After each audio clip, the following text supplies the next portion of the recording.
Excellent. Hi, good evening, everybody, and welcome to the Interfaith Religion and Culture Panel. Tonight, I'm joined here by representatives from HISCO, the Black Students Coalition, and the Asian Student Union. Would you guys like to take a couple of seconds each to sort of introduce your organization, starting with HISCO? Just go that way. Can we hear her, Jackson? Yes. Okay. Hi, my name is Victoria. I'm the current president of Hispanic Coalition. We specialize in just bringing a lot of awareness about different Hispanic and Latin American countries. Yeah, that's kind of what we do. I'm Shatara, and I'm the president of Black Student Union, and we pretty much just explore the culture within the Black community and try to branch out so that everyone feels welcome to join. I am Wu. Hello. I'm Christina. I am the president of Chinese Club. Also, I forgot about that. I have Asian Student Union. And so Chinese Club, we focus more on the Chinese culture, but I wanted to start ASU to open it up to all Asian communities and just teaching about different cultures and how maybe America views different Asian cultures and how it can affect current Asian students on college. Thank you all very much for being here. So the way that this evening is going to kind of work is I'm going to ask a question, and then we'll have Hisco respond to it, and then we'll just kind of go down the line from there. All right, and then we'll open the floor up to anybody else who wants to ask any questions. So, firstly, how does your organization want to make a change on campus? So, for HISCO, one of the ways that we want to make sure that we make a change on campus is by just bringing a lot of the aspects of Latin American cultures that people don't often hear about. For example, we recently just had an event surrounding just Brazil because we feel like it's a Latin American country that is often underrepresented in just activism that involves Latin American countries. And so one of the things that we want to do is we want to make sure that we offer a safe space for people of all kinds of backgrounds. We are welcoming of everyone, but we especially want to reassure all of the Hispanic and Latin American students in this school that there is a group of people in here that is here to listen and that is constantly working hard on trying to make sure that all of those misconceptions about different Latin American cultures and other faiths and other things like that, we just want to make sure that everyone really understands, and we want to minimize as many misconceptions as we can. BSU wants to make a difference on campus by not only reaching out to other people of color, because besides us three, I don't really know any other minority groups that are, all groups are welcoming, but you get what I'm trying to say. And we want to stop the stereotype that's like the stereotypical Black woman or Black man or Black person in general. So, yeah. Very nice.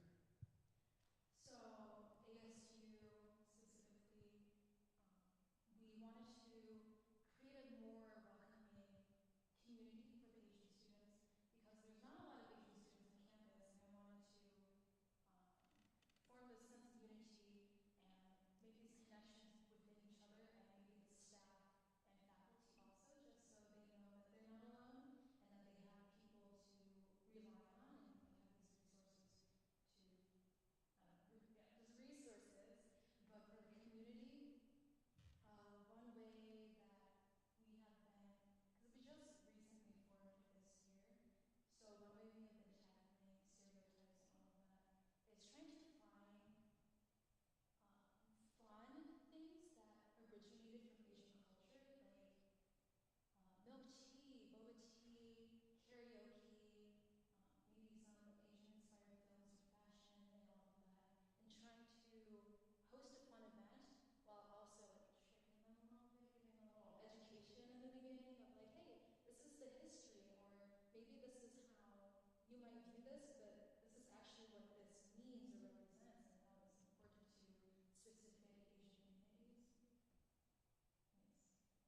Excellent. Yeah, thank you for your answer. So my next question is, what is something specific that your organization has to offer?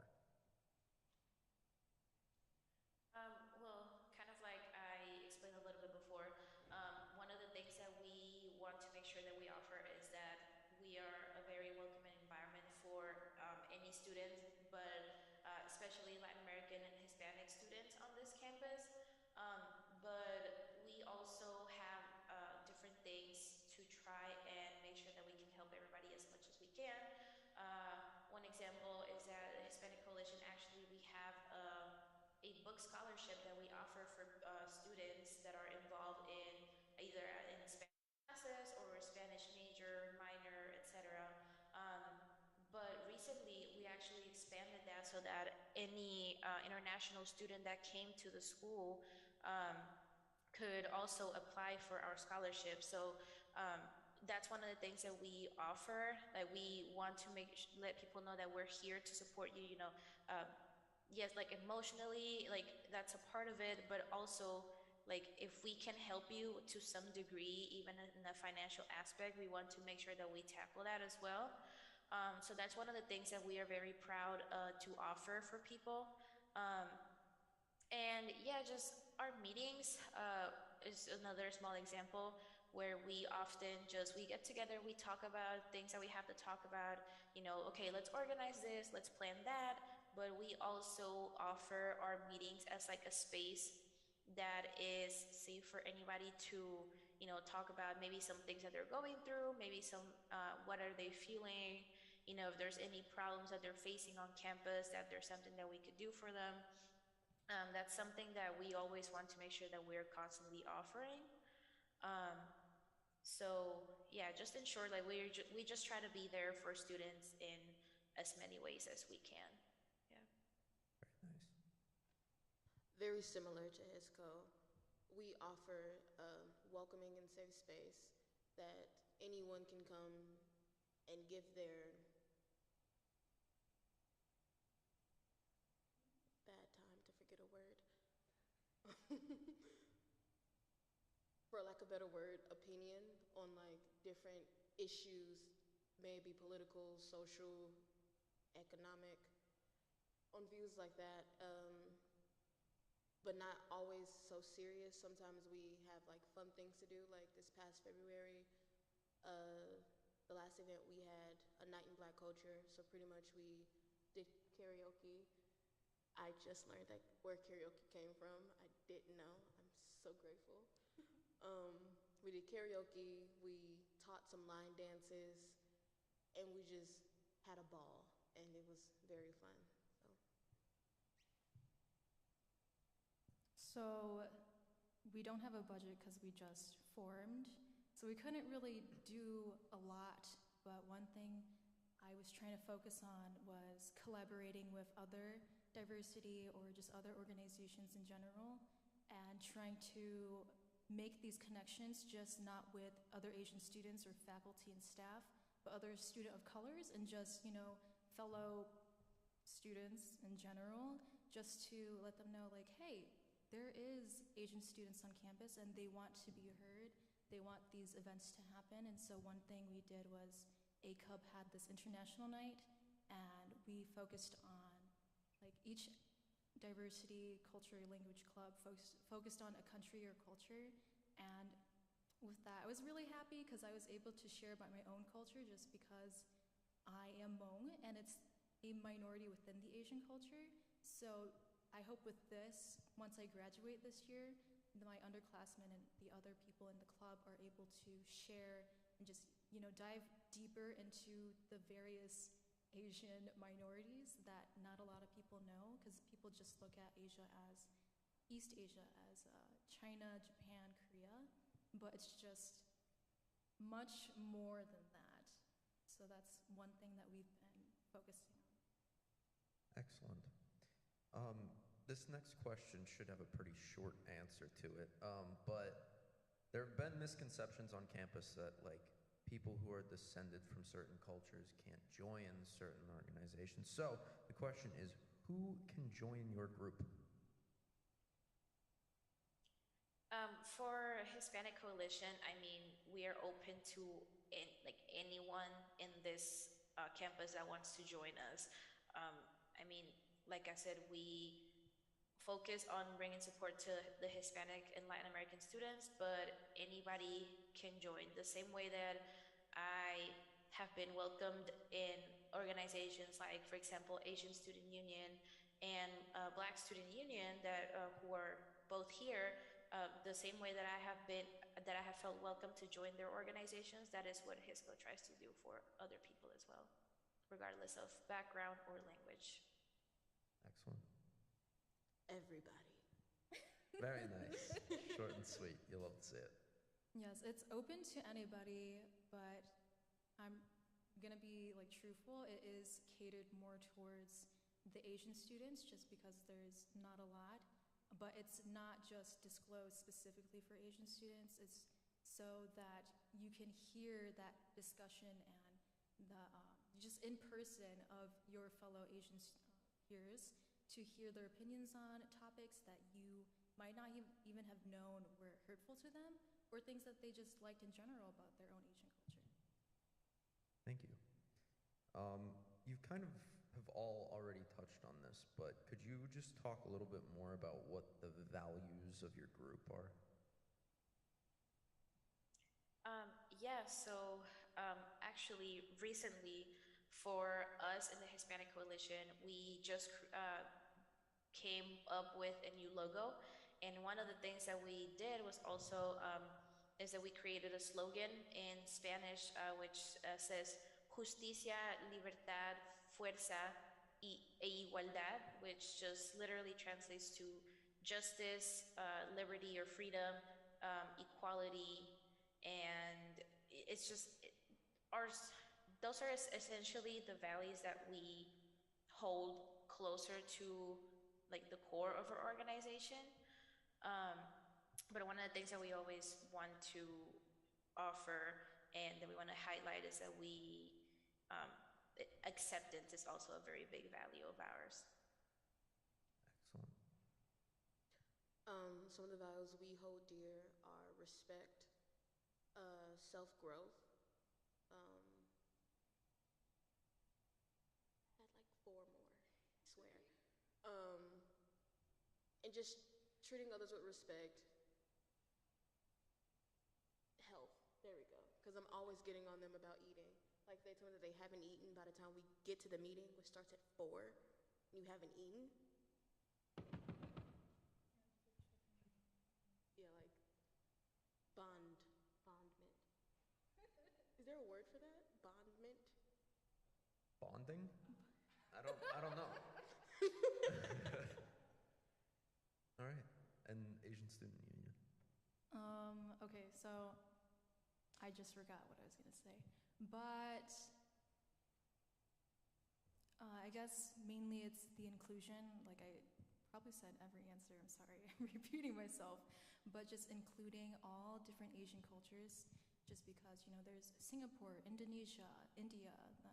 Not a lot of people really think about South Asia or Southeast Asia, because my family's actually from Laos and Thailand, but maybe Thailand's a little more known, but not a lot of people really know what goes on in there, or the people that come from there. And yes, just kind of acting as the voice, or providing them to have their voices being heard, just because, especially with all those other student organizations, I feel like our voices can get lost. And so this way we can really just channel specifically to all of the Asian students to have their concerns or something they might want to address that's happening on campus or in the community in general, in the world, or even just, share a bit of their culture. That's what we're trying to do with our club. Excellent. Thank you very much. Since this is an interfaith event, these last 2 questions are sort of, before we open the floor up, are sort of catered towards faith. So the first one is, what are the common faith backgrounds of within your culture? So, I I'm trying to find a way to like really explain this. So within HISCO, um, one of the things that we like to teach people is that, you know, even though there's a misconception, there's a very big misconception with saying like, oh yeah, like you're like calling it Hispanic culture, and it's one of the things that we kind of want to, you know, help people to unlearn.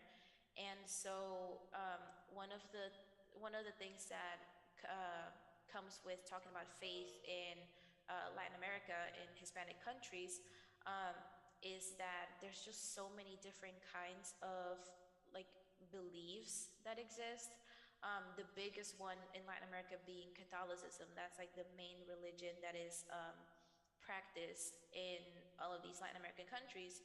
But one of the things that people don't often talk about are the different non-traditional aspects of spirituality. For example, witchcraft is actually very, very big in Latin America, and it has a lot of um, influences from traditional indigenous cultures. Um, and so, yeah, in Latin America, mainly it will be Catholicism, a lot of different branches of like spirituality and witchcraft.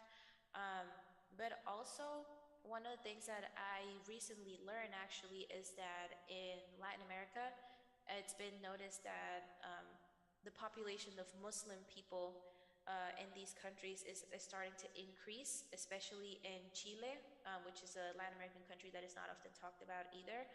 Um, so, yeah, even though Islam is less than 1% of the Latin American population, it's been also steadily growing. So it's one of the things that is one of the different religious practices that um, I think they should still be talked about in terms of all these different Hispanic and Latin American countries. Yeah. Excellent. In the Black community, in terms of Christianity, we mostly practice Baptist. Like if you go through any Black community, every church will be Baptist something something church.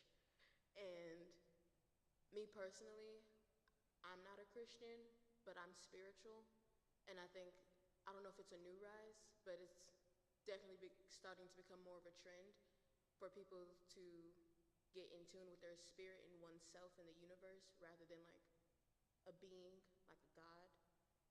And I also know that I don't practice it, but there's voodoo. I am not, why are you laughing? It's not bad, it's just I don't want to mess with forces that I don't know about, but I know that it does exist. Excellent. Thank you. So, Asia has many, many, many, many, many different religions.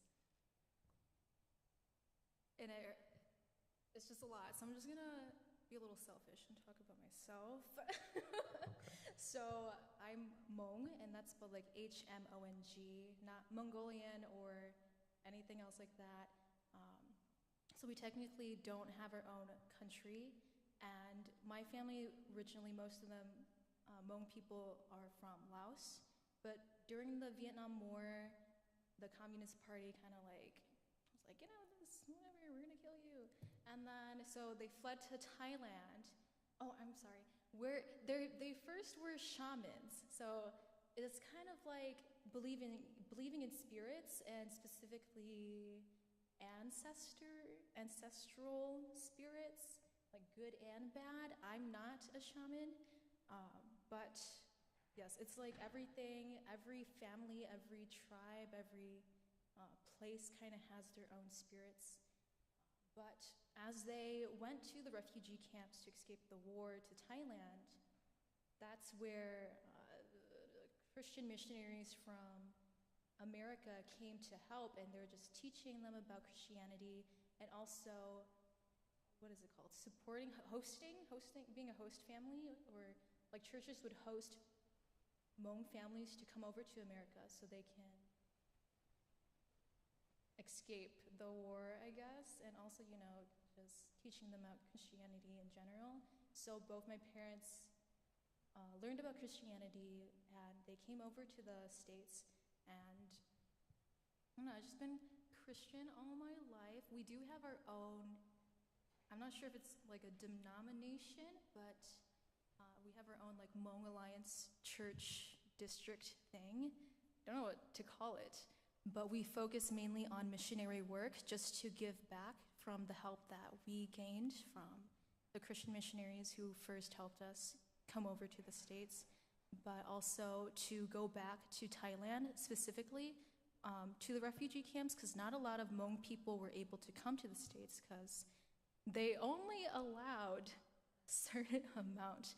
And it just wasn't the States who opened up to the refugees.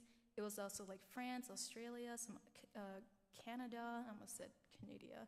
But we tried to go back to Laos, but the Communist Party doesn't, they don't really like us still, just because there were some Hmong people that supported the Communist Party, but most of them didn't, because they helped the Americans fight against them, and they have a grudge against us. And so there's still this ongoing genocide of Hmong people in Laos. So I personally have never been to Laos or Thailand just because I have been forbidden, but I would like to do some missionary work and go back to Thailand maybe and just reconnect better with my culture. Yeah. Excellent. Thank you very much. And then the final question that I have for you is, how does religion or spirituality intertwine sort of with like the practices of your culture? So, there's a lot of different ways that religion ends up intertwining itself with our culture. Um, I'm gonna use the example of Mexico. I am from Mexico, and it's in Mexico the main religion that's practiced is Catholicism. Like I said, it's just like in many other places in Latin America. Um, and Catholicism is actually very deeply ingrained into Mexican history, and it's a part of like almost everything. Um, for example, um, our national anthem has references to God in Catholicism, and we also have things like our government also has a lot of influences from Catholicism and just religion in general. So it's that's kind of like the most explicit way that religion has made its way into our culture. But some other ways that where religion and spirituality intertwine with it is that like I mentioned before, there's a lot of different practices that have a lot of influences from indigenous cultures and practices, like spirituality and astrology. It's a really big one. Astrology is like a lot of people judge it a lot because it's seen as something like that's an aspect of pop culture, but it has a lot of history within like Latin America and other places as well, but just Latin America specifically. Um, and yeah, so like that's another thing that kind of makes its way into our culture. Um, One of the last thing, because there's so many things that I could talk about like right now, but that would be like an entire 5 hour long panel that would have to happen for that. Um, but one of the ways where religion actually has it's not often talked about, but it has a very big impact into our culture, is that along all of Latin America, like every country has their own representation of like the Virgin Mary. In Mexico, we have La Virgen de Guadalupe, the Virgin of Guadalupe. Um, Argentina, they have Virgen de Luján. Uh, Honduras has another virgin, which is the Virgen de Suyapa, and there's so many different ones.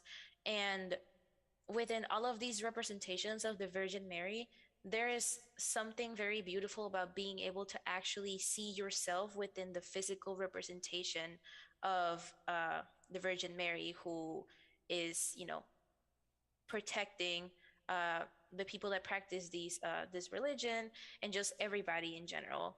Um, the Virgen de Guadalupe in Mexico, she is someone that a lot of people can see themselves in, especially Mexicans. Um, her complexion is she has a beautiful brown complexion and some really long black hair, which is these are two of the main characteristics of a lot of people in Mexico.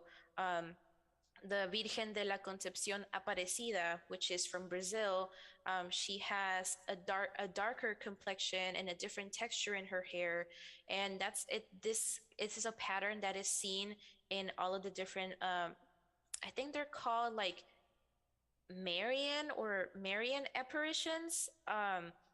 They just look so differently depending on where they have been seen, and it's something that I find very beautiful about Latin America and religion, because although I was raised Catholic, I am not one myself any longer.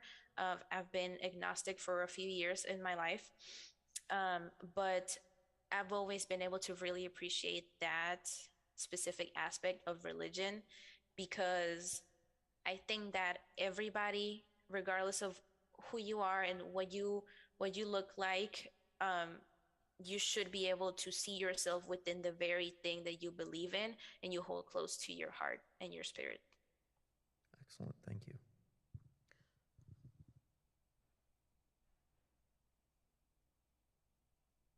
Christianity has ingrained itself into the Black community's everyday life.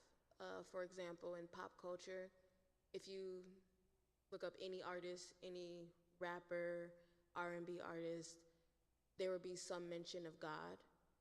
And I've noticed a trend with like Black mothers, they won't watch scary movies because they're like, that's the devil. And even if it has nothing to do with the devil, it could be Chucky, and they're not going to watch it. And I think it's hilarious. And I also think it's a little funny because since we don't know where we came from, we don't exactly know what we used to practice way, way, way back when, which is why spirituality and getting to know the universe and yourself is so important, is starting to be more and more important. And we're starting to set boundaries in our personal life and our work life, and I like spirituality. It just puts a smile on my face when you get to wake up and be like, okay, I get to love myself today. That's great. I don't really know much about Christianity. I mean, I do because I was raised in a Christian household, but I don't practice it, just like I don't practice voodoo, so I can't really speak on that too much. Excellent. Thank you. So I'm just gonna talk about my own personal experience.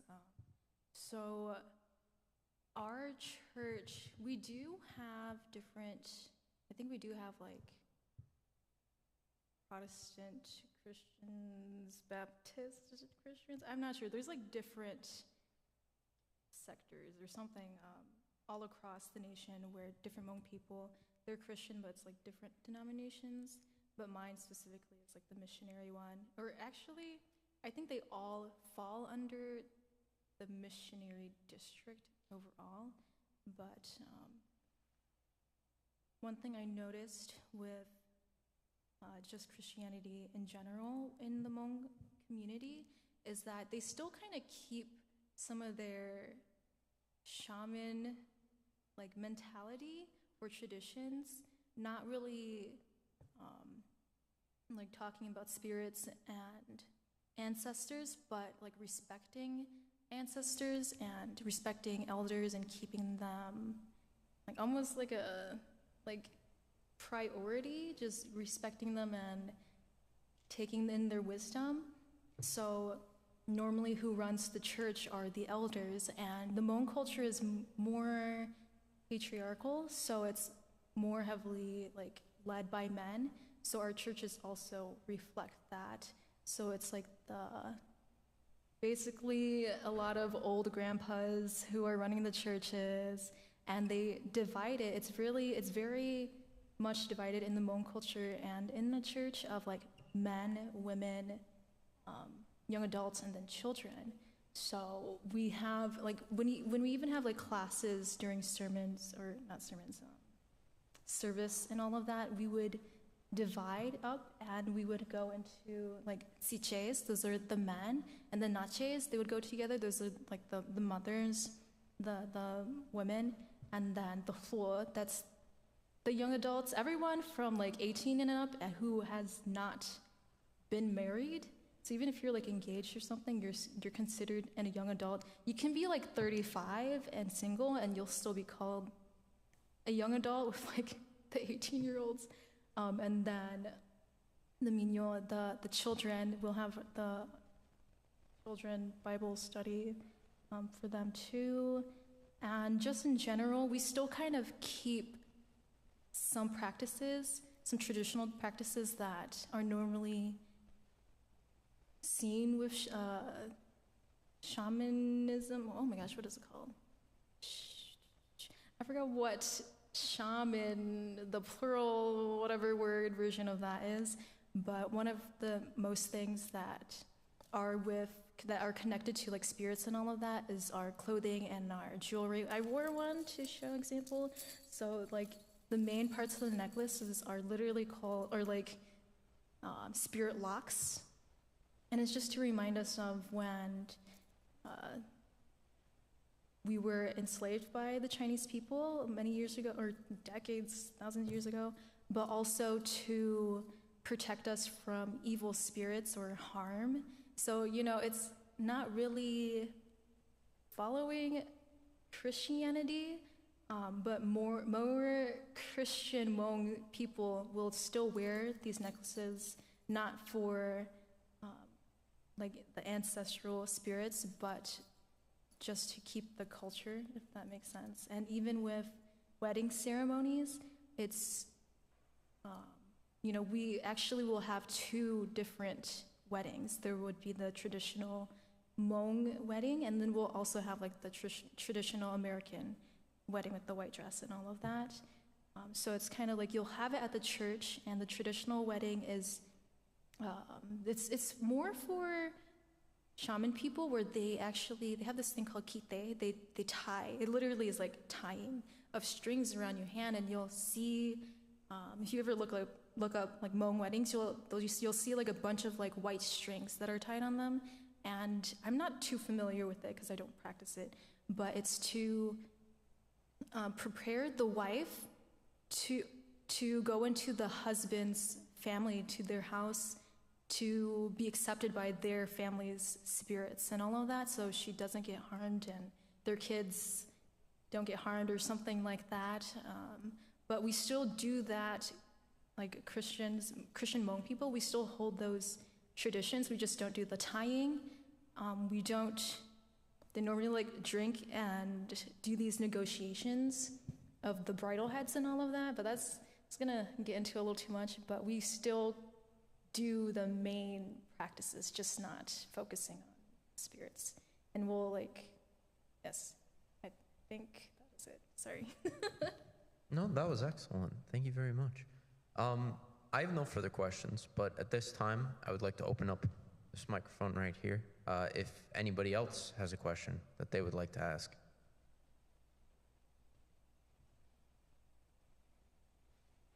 I was told to give it. Oh, wait, we have one. Excellent. Yeah, please, come on up.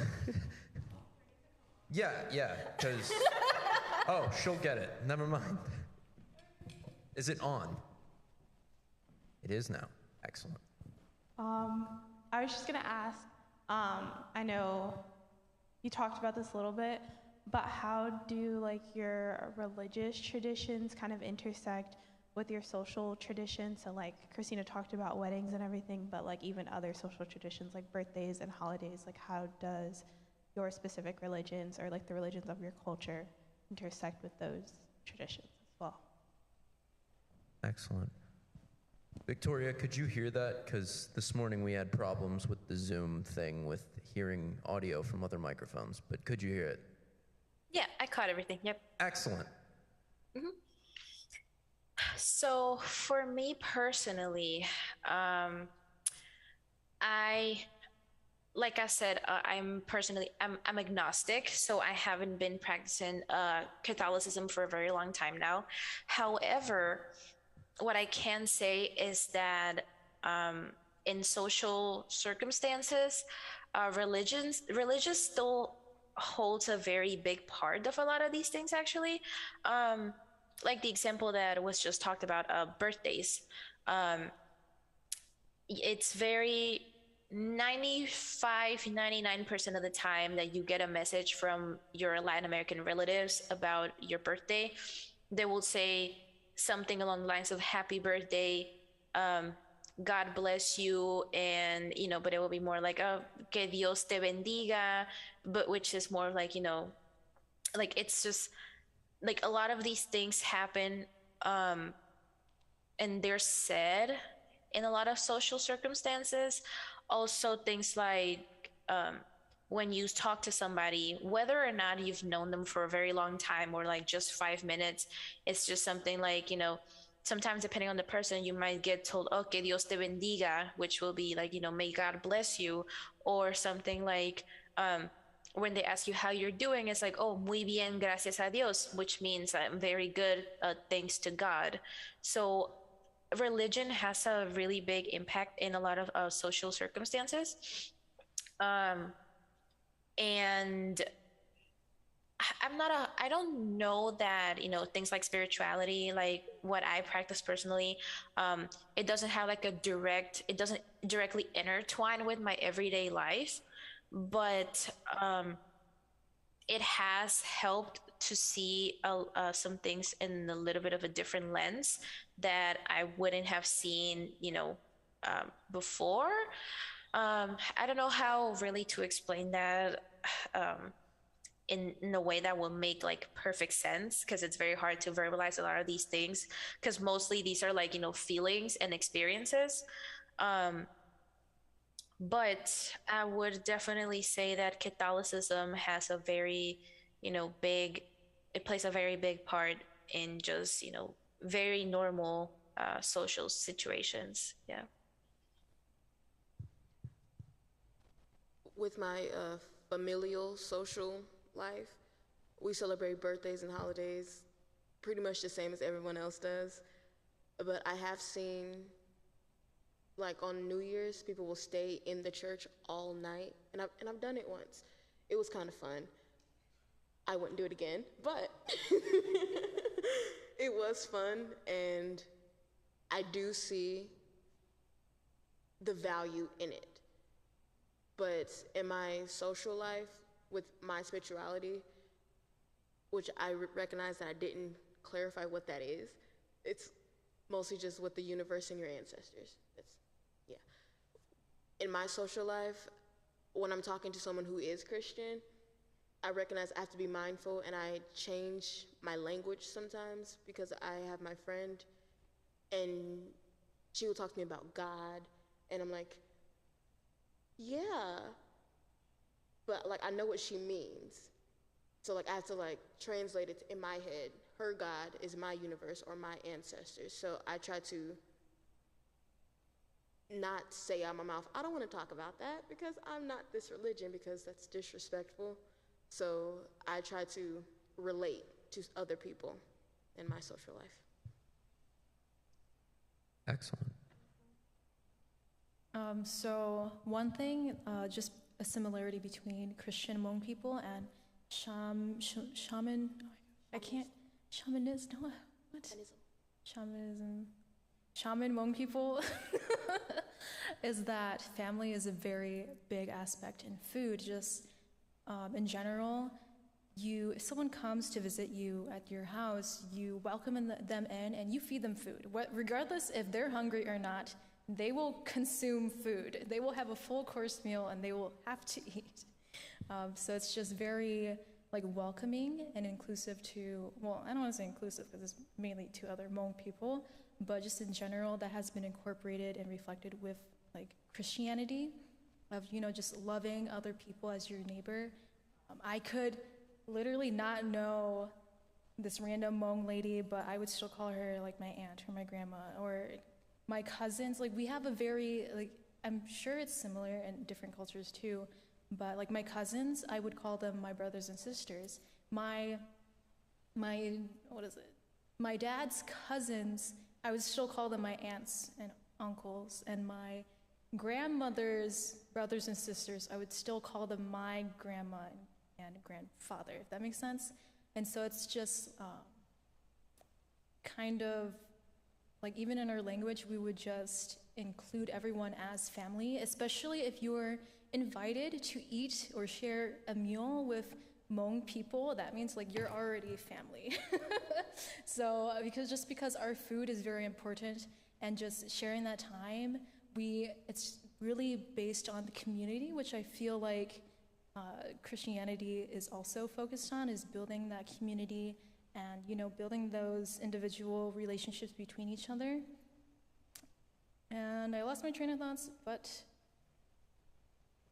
Yeah, that's excellent. Thank you. All right. Do we have any other questions?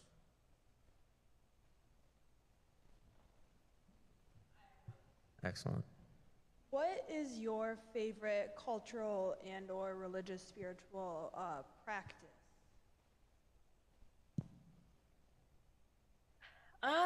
So I guess I have like two answers for this one. So when I was younger, growing up Catholic, sometimes I would complain.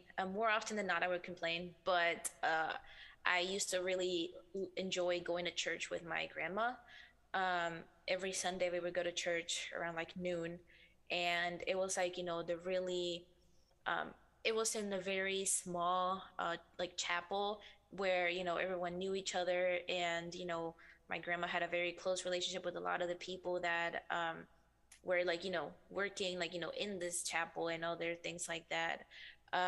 So that was kind of one of my favorite things to do with her, just because culturally in Latin America, grandparents are very important. And so yeah, like this was one of the ways that I think I was able to still keep that contact, and it was a way that I practiced my own faith in the time.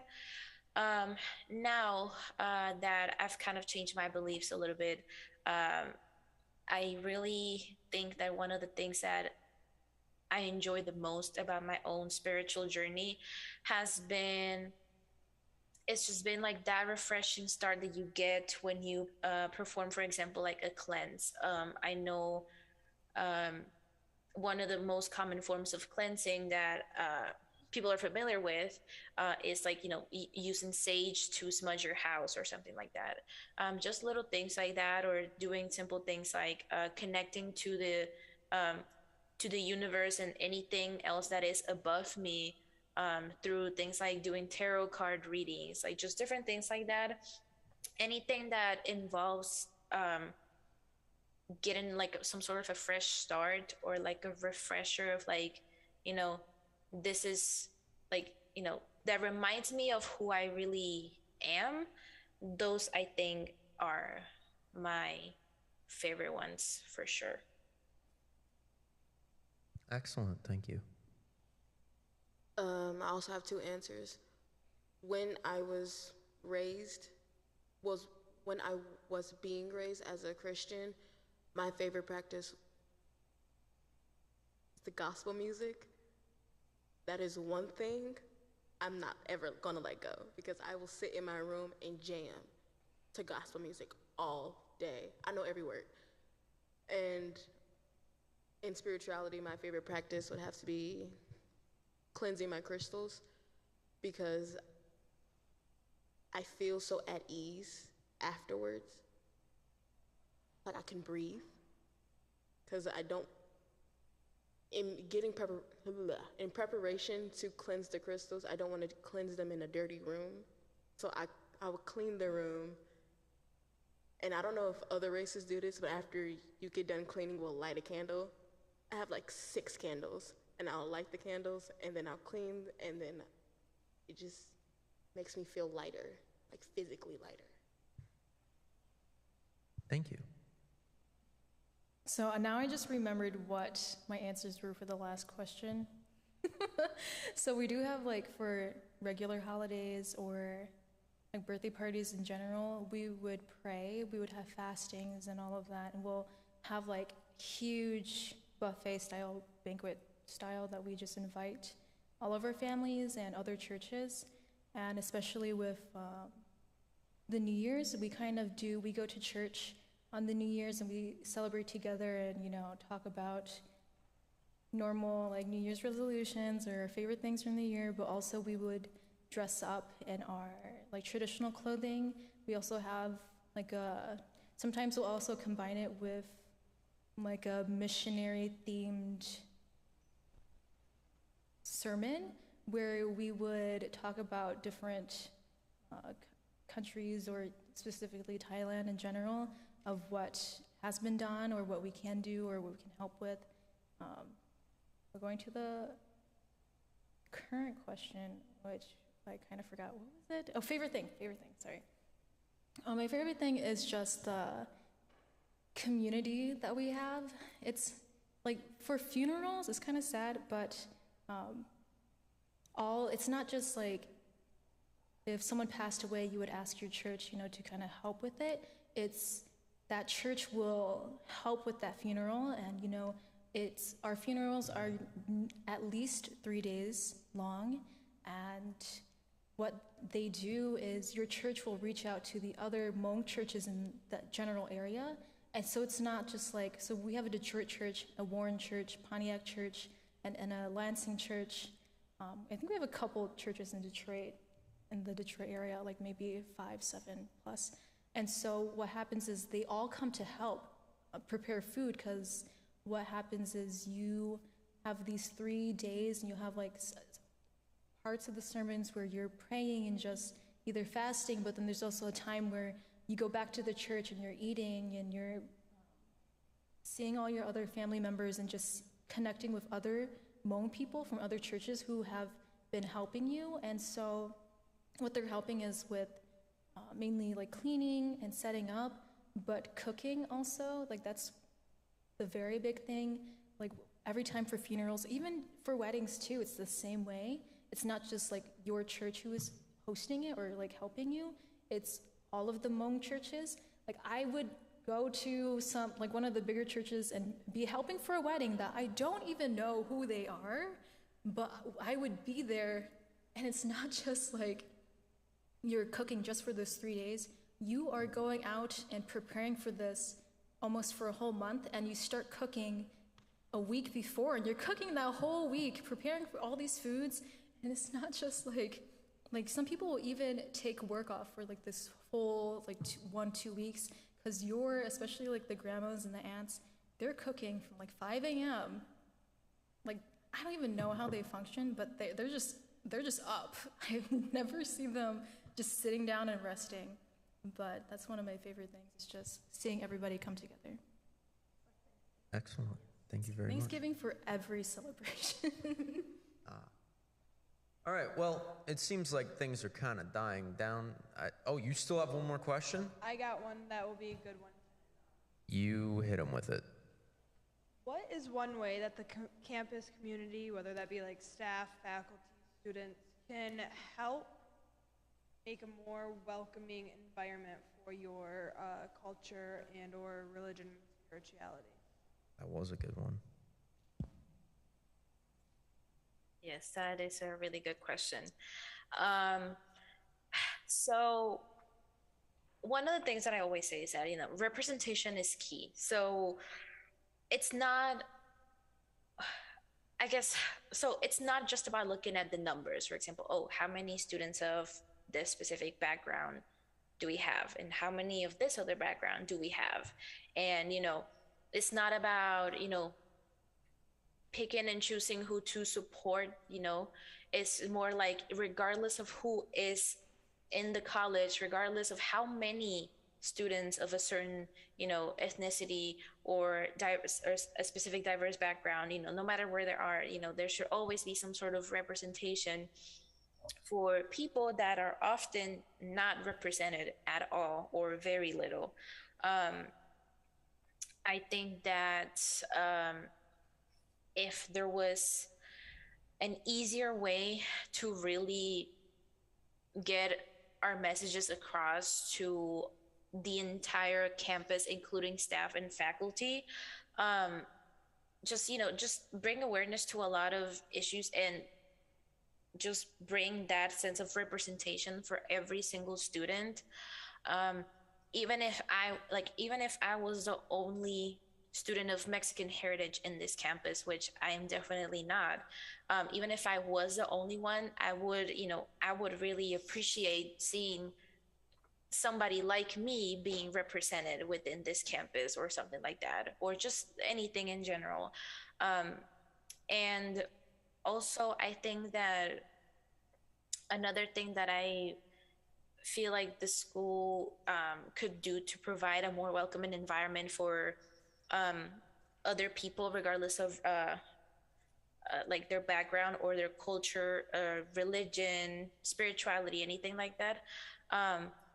I think that just bringing awareness as to yeah, it's good to not be, it's good to not discriminate someone, blatantly, but also we need to be careful with things like microaggressions and, other things like that often go unnoticed or not talked about. It's really important to highlight that every environment within the campus needs to be safe for everyone, regardless of race, ethnicity, language, religion, or different kind of faith.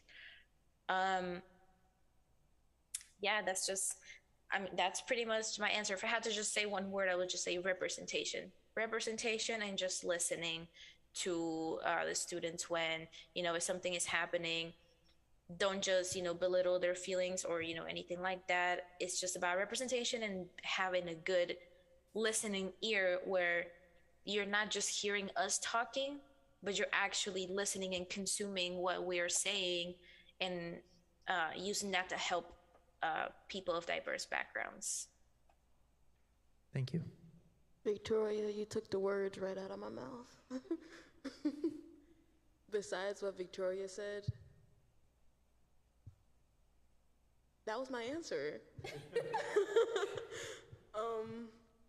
From a spiritual standpoint,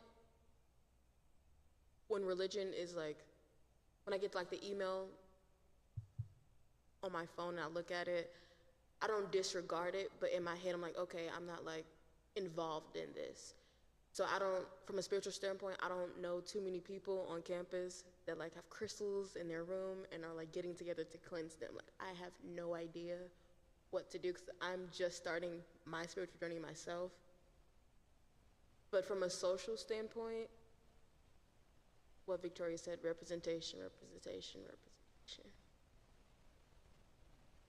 Yes, just echoing that, because I'm pretty sure the only Hmong student here and has been since I enrolled here. And, there are other Asian students, but sometimes it gets a little lonely because, the Korean students, they can speak to each other. Chinese students, they can speak to each other. I have nobody. So it gets a little lonely sometimes, so just really listening. I don't mind people asking me questions about anything, but one thing I will say is that normally, if you want to ask somebody something or you want to hang out with them or just get to know them better, you always, for Hmong people, you invite them with food. So, give me food. That's what I'm saying.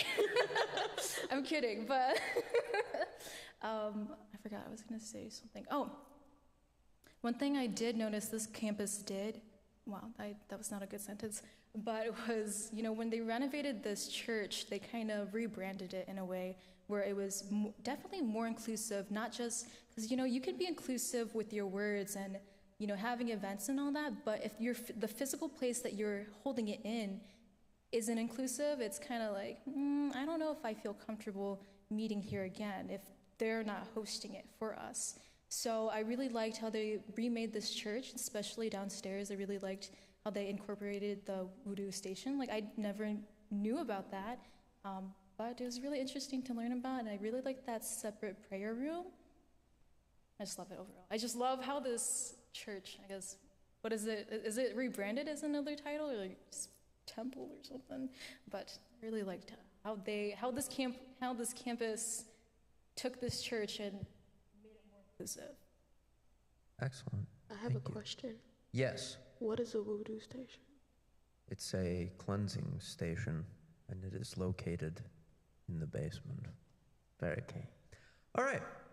Thank you, everybody, for being here. To those of you watching online, if you're there, I don't really know, but thank you all for being here as well. We hope to see you guys at Interfaith next week, and have a good night. There is no Interfaith next week. I apologize. I have just been corrected by my associate. Thank you. Thank you so much for hosting this. Yeah.